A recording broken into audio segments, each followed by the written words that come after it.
नमस्कार साथियों, जय हिंद, जय भारत, जय श्री कृष्णा, जय श्री राम, जय माता दी, नमो बुद्धाय, जय Bhim. Official SRFT India YouTube channel के 6वें एपिसोड में आपका हार्दिक स्वागत है। इस एपिसोड में हम चर्चा करना चाहते हैं भारतीय राजनीति के परिवेश पर कि भारत के राजनीति क्षेत्र में कि भारत को क्या क्या देखने को मिल रहा है। एक और देश में अशिक्षित प्रधानमंत्री है तो दूसरी ओर शिक्षित नेता प्रतिपक्ष है। अनपढ़ अनपढ़ के साथ बैठेगा, पढ़ा लिखा व्यक्ति शिक्षित के साथ बैठेगा। यही भारत की सोच और यही नीति है। अनपढ़ को शिक्षित पसंद नहीं, लेकिन शिक्षित को अनपढ़ भी पसंद है। अभी हाल ही में नेता प्रतिपक्ष के द्वारा जो लेख दिया गया है, जो 5वें एपिसोड में मैंने बताया है, उससे सरकार के लोगों में खलबली मची हुई है। अब सरकार के लोग ये सोच रहे हैं कि विपक्ष को इतनी सीटें आना हमारे लिए बहुत बड़ी दुर्भाग्य की बात है, क्योंकि वो अपोजिशन में बैठ गया है। वो राम को भी, इस्लाम को भी, सिख को भी, ईसाई को भी, बौद्ध धर्म को भी, जैन धर्म को भी, सभी धर्मों का सम्मान करने वाला व्यक्तित्व आज सदन में कह रहा है कि हम तो जातिगत जनगणना करा के ही रहेंगे। आखिर सरकार के लोग जातिगत जनगणना क्यों नहीं कराना चाहते? क्या इसलिए कि उनकी आबादी मात्र 15% से भी कम है, या इसलिए कि उनके अधिकार उनसे चले जाएंगे? जो आज तानाशाही कर रहे हैं वो तानाशाही नहीं कर पाएंगे। संविधान को कुचलने की भरपूर कोशिश की गई, लोगों को लोगों से लड़ाना शुरू कर दिया गया।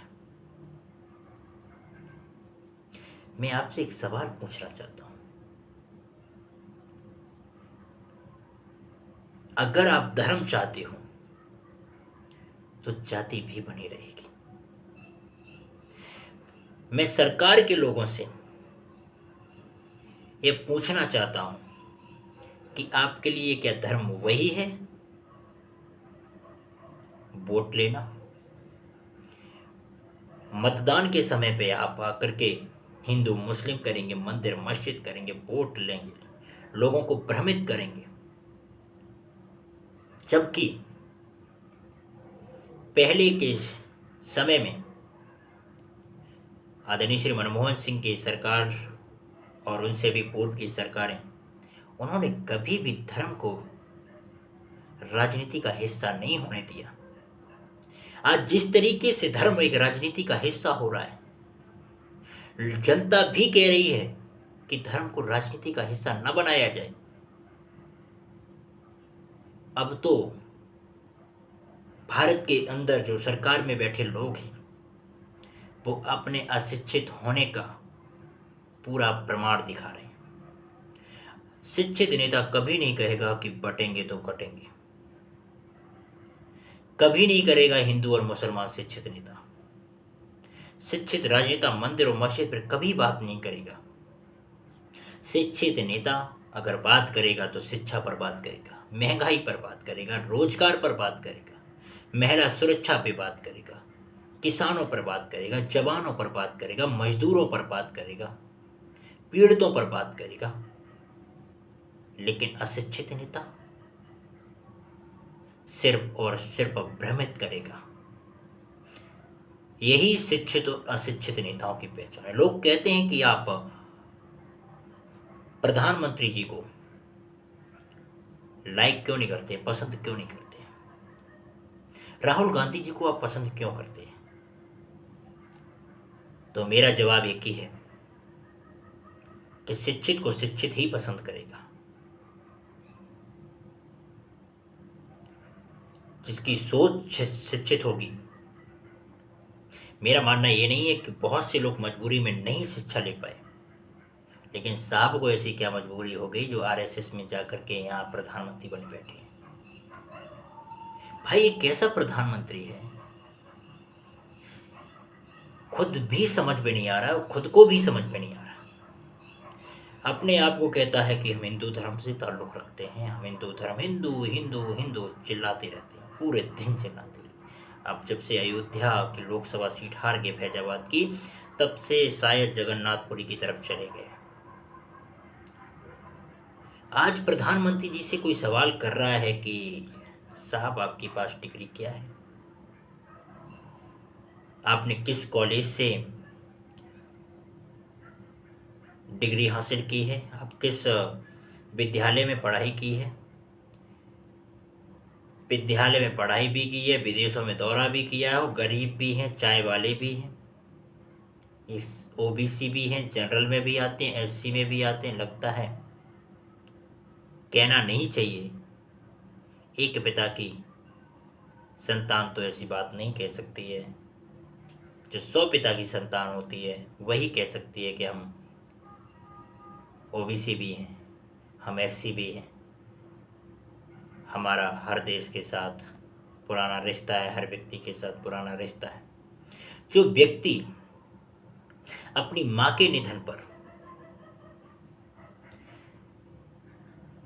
सिर का मुंडन ना कराया हो, जो कि हिंदू धर्म की ये संस्कृति है, वो हिंदू कैसे हो सकता है साहब, समझ नहीं आ रहा है। खैर, इन राजनेताओं पर चर्चा करते हैं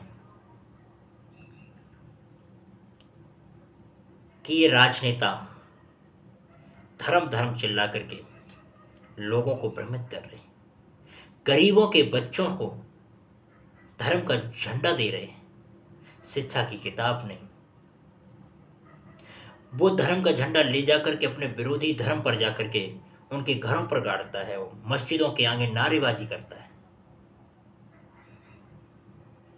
क्या किसी राजनेता के बच्चे ने कभी धर्म का झंडा उठाया है? अमित शाह के बेटे ने कभी धर्म का झंडा उठाया है कि चलो हमारा धर्म खतरे में, हम आगे चल रहे हैं? राजनाथ सिंह के लड़के ने कभी धर्म का झंडा उठाया है? नितिन गडकरी की फैमिली ने कभी उठाया है? पीयूष गोयल कभी उठाया झंडा? लेकिन कहा जा रहा है कि अपने आप को खुद संभालो, क्योंकि देश चलाने वाले बेऔलाद बैठे हैं। जिसकी खुद की संतान नहीं है वो दूसरे पर निर्भर तो रहता ही है। आज अंबानी अडानी पूरे भारत को जकड़ रहे हैं, धीरे धीरे भारत की जमीन को हथिया रहे हैं, लेकिन साहब धर्म में लोगों को भ्रमित कर रहे हैं। मेरा व्यक्तिगत रूप से उनसे कोई बुराई नहीं है, क्योंकि वो भी एक इंसान है और हम भी एक इंसान, और मानवता का ये प्रतीक है कि हम सभी मिलकर के भारत को एक विकसित राष्ट्र बनाएं। हिंदू राष्ट्र बना करके तुमको क्या मिलेगा साहब, जब हमारे देश में शिक्षा ही नहीं रहेगी, रोजगार ही नहीं रहेगा, महंगाई ऊपर आसमान पे छाएगी, तो क्या फायदा है ये हिंदू राष्ट्र का। शिक्षा के क्षेत्र में देश कितनी पीछे है साहब, भूखों की कगारों पर देश खड़ा है। टाटा क्यों नहीं आप जनता के सामने प्रेषित करते हैं? मीडिया तो आपने अपने चंगुल में फंसा के रखी है। आज मीडिया के लोग उन चीजों पर चर्चा नहीं कर रहे हैं। हमारे उत्तर प्रदेश के सीएम साहब भी तो अनपढ़ हैं साहब, उनको नहीं पता है कुछ, वो सिर्फ भड़काऊ बयानबाजी देने में बहुत एक्सपर्ट है साहब। एक एक डीजीपी को ऐसी क्या इनकी साहब मजबूरी है, डीजीपी का कार्यकाल बढ़ा रहे हैं, टीएम के कार्यकाल को बढ़ा रहे हैं। एक जिले में 2-2 साल 3-3 साल से एक एक डीएम रह रहा है। ये भाई क्या है, ये भ्रष्टाचार के प्रतीक हैं। ज़्यादा दिन तक किसी अधिकारी को अगर एक जिले के अंदर रखा जाएगा तो भाई वो भ्रष्टाचार करेगा, वो अपनी चेन बनाता जाएगा, उसके लोग बनते जाएंगे। तो कब आप यह समझेंगे कि भारत को शिक्षित राष्ट्र की जरूरत है, किसी विशेष धर्म के प्रति राष्ट्र बनाने की जरूरत नहीं है। भारत को एक शिक्षित राष्ट्र बनाइए, सबको शिक्षा से प्रेरित करिए। पहले कितने विद्यालय हुआ करते थे, अब तो शिक्षा के नाम पर कोई मतलब ही लेना देना नहीं रहा लोगों को। क्या किया इन्होंने, कंपनियां बुलाई हैं, ऑनलाइन कंपनियां, कि भाई ऑनलाइन कंपनियों से जुड़िए, पैसा कमाइए, चेन वाला सिस्टम रखिए। मुझे नहीं लगता है कि गरीब का बच्चा उस चेन सिस्टम से आगे बढ़ पाएगा। 8वीं पास का बच्चे को सिखा रहे हैं कि तुमको हम बिजनेसमैन बना देंगे, इसको कोई नहीं रोक रहा है। तो कई मुद्दे हैं भारत के अंदर जिस पर हर किसी व्यक्ति की नजर होनी चाहिए, हर किसी व्यक्ति को समझना चाहिए भाई शिक्षा से ज्यादा धर्म जरूरी नहीं है। जब शिक्षा रहेगी तभी धर्म बना रहेगा, और धर्म तभी होगा जब जाति होगी। हर किसी का अधिकार, मैं मानता हूं, चलो मानता हूं, आप कहते हैं कि धर्म धर्म धर्म चिल्लाते, धर्म के हिंदू धर्म, हिंदू धर्म, हिंदू धर्म।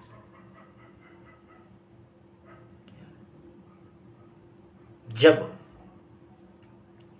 कठेरिया समाज के लोगों के यहाँ पर वाल्मीकि समाज के लोग खाना नहीं खाते, वाल्मीकि समाज के लोग कठेरिया समाज के यहाँ खाना नहीं खाते, जाटव समाज, दोहरे समाज के लोग कठेरिया समाज के यहाँ खाना नहीं खाते, वाल्मीकि समाज के यहाँ नहीं खाते, वो उनके यहाँ नहीं खाते।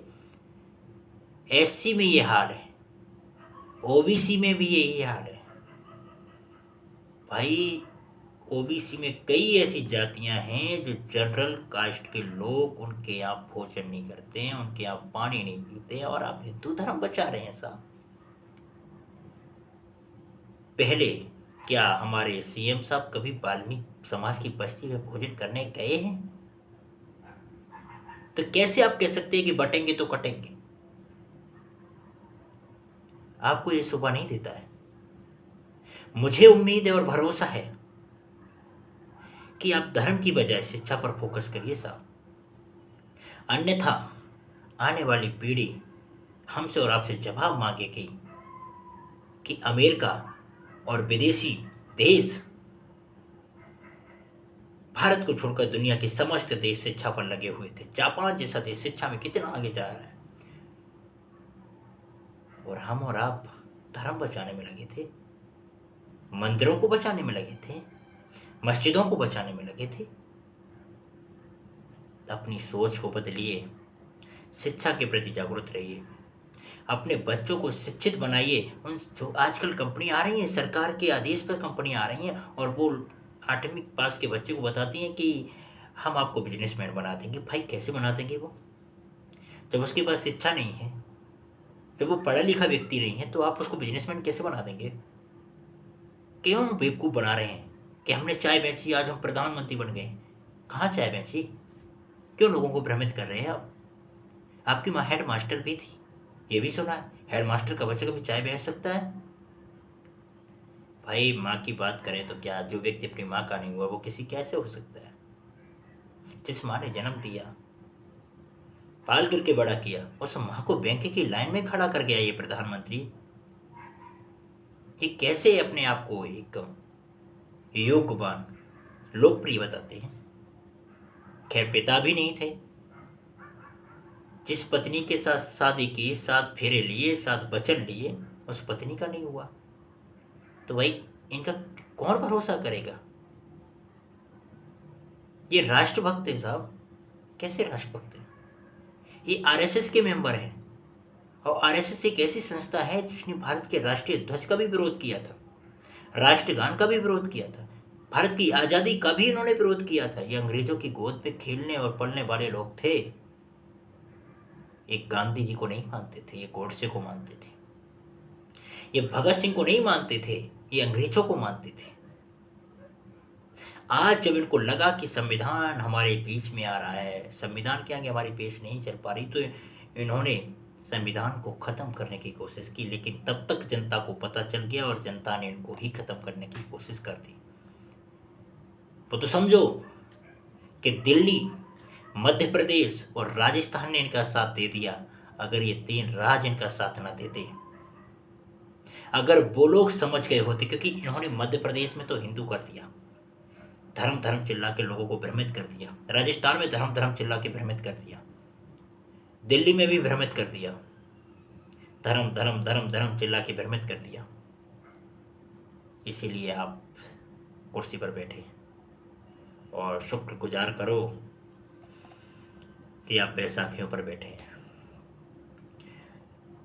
बैसाखी का मतलब ये है कि नीतीश कुमार और चंद्रबाबू जी की बदौलत आप पीएम कुर्सी पर। जिस दिन उन दोनों लोगों ने ये सोच लिया कि भाई ये व्यक्ति भरोसे के लायक नहीं, कौन भरोसा करेगा, माँ का नहीं हुआ, पत्नी का नहीं हुआ, अपने भाइयों का नहीं हुआ, किसका हो सकता है। धर्म पर करता है, खुद धर्म के काम करता है। धर्म तो ये कहता था कि माँ के निधन पर सिरमुंडन होता है, कभी सिरमुंडन कराया आपने? कि माँ कैसी भी हो लेकिन बच्चा अपनी माँ को कभी खड़ा नहीं होने देता। लेकिन ये कैसा भाई प्रधानमंत्री जिसने अपनी माँ को बैंक की लाइन में खड़ा कर दिया, क्या दिखाने के चक्कर में? फिर क्यों गए थे उनके अंतिम संस्कार करने के लिए? क्यों गए थे? बोल देते कर दो जाके। आपको दिखाना था कि हम अकेले जा रहे हैं, भीड़ नहीं ले जा रहे। इतनी मीडिया जा रही है तुम्हारे साथ साहब, मीडिया में दिखाया जा रहा है कि प्रधानमंत्री ये कर रहे हैं, प्रधानमंत्री वो कर रहे हैं। अयोध्या में जाकर के आपने जय श्री राम जय श्री राम, वहाँ क्या किया आपने? वहाँ के लोगों को सब पता है, तभी तो हार गए। अगर अयोध्या के लोग अगर आपसे प्रेम करते, पसंद करते, तो आप कभी लोकसभा सीट नहीं हारते। और अगर आपको इतनी ही अच्छा शौक है धर्म धर्म चिल्लाने से, एक बार अयोध्या में जाकर इलेक्शन लड़ लिए होते, पता चल जाता। वाराणसी सीट से ही अपोजिशन लीडर ने कई बार आपको पछाड़ा है, कई बार। वो तो आपके डीएम साहब थे ना। और खैर क्या बताएं, वो डीएम साहब तो सच कहते हैं। समाजवादी पार्टी के राष्ट्रीय अध्यक्ष श्री अखिलेश यादव ने सच ये कहा है कि जितने जिलाधिकारी हैं वो सभी भाजपा के जिलाध्यक्ष हैं। किसको दबाना है, किसको कुचलना है, किसको प्रताड़ित करना है, किसके खिलाफ कौन सी एफआईआर करानी, किसके खिलाफ कौन सा मुकदमा कराना है, ये सब उनके जिलाध्यक्ष तय कर रहे हैं। खैर चर्चा पर विषय न करते हुए अहम मुद्दों पर बात करते हैं कि भारत को धर्म की बजाय शिक्षा की ज़रूरत है। अगर शिक्षा है तो धर्म और जाति बनी रहेगी, इसलिए जाति जनगणना कराना बहुत ज़रूरी है। हम आरक्षण की बात करते हैं क्योंकि आरक्षण भी मिलना चाहिए और सभी को मिलना चाहिए, जो जिसके लायक है वो सबको आरक्षण मिलना चाहिए। लेकिन जो आप सोच रहे हैं वो नहीं होना चाहिए कि आपने क्या किया, वो सबके आंखों के सामने है। अमित शाह का बेटा बीसीसीआई में देखो कितने है भाई, हाई पोस्ट पर है। अब सुनने में आ रहा है एक और आरएसएस के नेता का बच्चा जा रहा है बीसीसीआई में सचिव के रूप में। और हमारे और आपके बच्चे धर्म बचा रहे हैं, झंडा लेकर के घूम रहे हैं, आपस में लड़ रहे हैं, मारे जा रहे हैं। तो इन सभी चीज़ों पर ध्यान देना बहुत ज़रूरी है। भारत के लिए शिक्षा बेहद इम्पोर्टेंट फैक्ट है, इसको समझना बहुत ज़रूरी है। मुझे उम्मीद है, अब मैं आपको तुलना करके बताता हूँ कि मैं प्रधानमंत्री की तो बात करती हूँ, मैं राहुल गांधी को क्यों पसंद करता हूँ कि ऐसा व्यक्ति जिसका आपने अपमान किया, विदेशों की यूनिवर्सिटी में पढ़ करके आया वो व्यक्ति, समझने में थोड़ी देर हो गई भारत को, जब उसने समझा, पदयात्रा निकाली, 2-2 बार पदयात्रा निकाली, तुम्हारे होश उड़ा दिए। एक गांधी थे स्वतंत्रता की आज़ादी को, आज एक गांधी फिर आया है, भारत को पता नहीं। उसके विचार बहुत अच्छे हैं, आपने उसे पप्पू घोषित कर दिया। क्योंकि इसलिए कि आपको डर था उससे। और जब उसने लोगों को समझाना शुरू कर दिया, उसको अपनी नीतियाँ बताना सबको शुरू कर दिया, तो आपके होश उड़ रहे हैं साहब। देखते जाओ क्या होता है। महिला सुरक्षा पे भाई कल्ली रायबरेली की डीएम हर्षिता माथुर का वीडियो आया, भाई क्या हुआ? ये सब ढोल के पीछे बोल है, हर जिले के अंदर ढोल के पीछे बोल, क्योंकि उनके अधिकारी सब 3-2 साल से बैठे हुए हैं इसी जगह पे। तो भाई भ्रष्टाचार तो करेंगी, कोई किसी की सुनवाई नहीं होती, कोई कहीं नहीं जाता है। बीस बीएसए जो बेसिक शिक्षा अधिकारी होता है इसको शायद ये भी पता नहीं किस ब्लॉक में कितने विद्यालय हैं और किस विद्यालय कभी ये जाते ही नहीं। इनके छोटे छोटे कर्मचारी चले जाते हैं, वहाँ से टैक्स ले आते हैं, वहाँ जमा कर देते जाके। ये सब भ्रष्टाचार के प्रतीक बन चुके हैं। इसीलिए जो लोग कहते हैं कि महिला सुरक्षा पर सरकार बहुत मजबूत है, तो मैं बता देना चाहता हूँ कि उत्तर प्रदेश के अंदर जब हाथरस में केस हुआ, लखनऊ में केस हुआ, कई जगहों पे केस हुआ है, कई रेप केस हुए हैं, सरकार ने आज तक किसी को फांसी नहीं दी। इनका खुद का एक विधायक कुलदीप सेंगर रेप का आरोपी है, जेल में बंद है। इसके घर पे बुलडोजर नहीं चला सकते क्योंकि ये इसका रिश्तेदार है भाई। एक कुलभूषण नाम के क्या जो भी सांसद थे, उनके ऊपर महिला पहलवानों ने केस किया था। क्या हुआ? कुछ नहीं हुआ, क्योंकि वो सरकार में बैठे लोग हैं। और जिस महिला पहलवान ने ऐसा किया उसको लोग पसंद कर रहे हैं। आज हरियाणा में वो विधायक बन गई है, विनेश फोगाट जी, लोग पसंद कर रहे हैं। लेकिन ये सरकार तानाशाही से चला रहे हैं। इसलिए आज मैं ये दावे के साथ कह सकता हूँ कि जिस तरीके से नेता प्रतिपक्ष श्री राहुल गांधी जी और आदरणीय श्री अखिलेश यादव जी अपनी विचारधारा से लोगों को जोड़ने का काम कर रहे हैं, लोगों के प्रति जो भ्रम है वो उसको दूर कर रहे हैं, जो आपसी बेमनस्ता है उसको ख़त्म कर रहे हैं और लोगों को जोड़ने का काम कर रहे हैं। मुझे उम्मीद लग रही है कि उनसे सरकार के लोगों को सीख लेनी चाहिए और इस चीज़ को समझना चाहिए कि धर्म से ज़्यादा शिक्षा ज़रूरी है और भारत का शिक्षित होना बहुत ज़रूरी है। नहीं आने वाले समय में भारत किसी न किसी देश का फिर से पुनः गुलाम हो जाएगा। फिर गांधी को जन्म लेना होगा, फिर भगत सिंह आएंगे, क्योंकि भाई तुम तो आरएसएस के लोग हो, फिर उनकी गोद पे बैठ जाओगे। इन्हीं शब्दों के साथ मैं अपनी वाणी को विराम देता हूँ। जय हिंद, जय भारत।